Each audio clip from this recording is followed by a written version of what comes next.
La nouvelle politique nataliste de la Chine devrait provoquer un baby-boom qui, à son tour, devrait permettre le développement des services post-natal. Chen Yibing a donné naissance à son deuxième enfant il y a 2 semaines. C'est la tradition pour une mère que de se reposer pendant au moins 1 mois après la naissance, les Chinois estimant que la période postnatale est critique pour la santé des femmes. Les grands-parents entrent alors en scène pour aider. Mais Chen a préféré avoir recours à une nourrice. Je dois me réveiller 2 fois la nuit pour nourrir mon bébé. Je ne veux pas épuiser mes parents, ils rentrent malades. Et aussi, je pense qu'une nourrice professionnelle, c'est mieux s'occuper d'un enfant.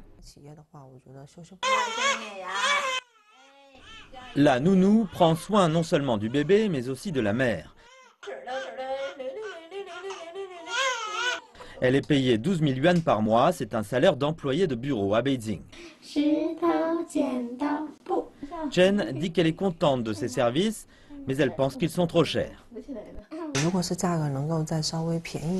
J'avais pensé la prendre pour 2 mois, mais c'est trop cher.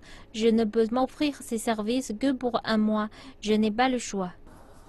Beaucoup de gens ont attendu pour avoir leur bébé cette année, car l'année du singe est meilleure que l'année de la chèvre.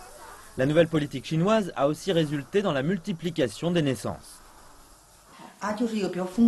Cette année, c'est de la folie. Il y a une soudaine hausse de la demande. Les réservations sont en hausse de 50%. On en a eu 350 jusqu'à maintenant. On a signé environ 70 contrats la semaine dernière.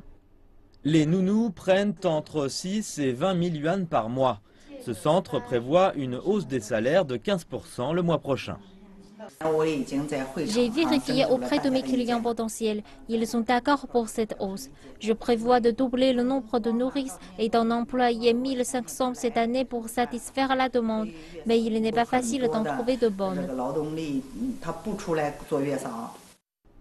L'Académie chinoise des sciences sociales dit qu'environ 17 millions de bébés naissent tous les ans en Chine. La nouvelle politique pourrait en ajouter 3 millions par an dans les 5 prochaines années.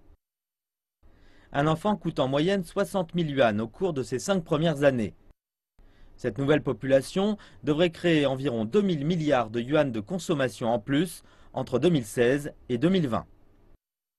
Tous les secteurs liés à l'enfance vont connaître une augmentation. Les vêtements, les jouets, l'éducation, les soins postnatals. Ce secteur est largement dominé par les femmes et il risque de pâtir justement des nombreux congés maternité. Mais cela devrait être bon pour l'économie en général. Chen dit que l'embauche d'une nourrice n'est qu'une première étape pour le bébé.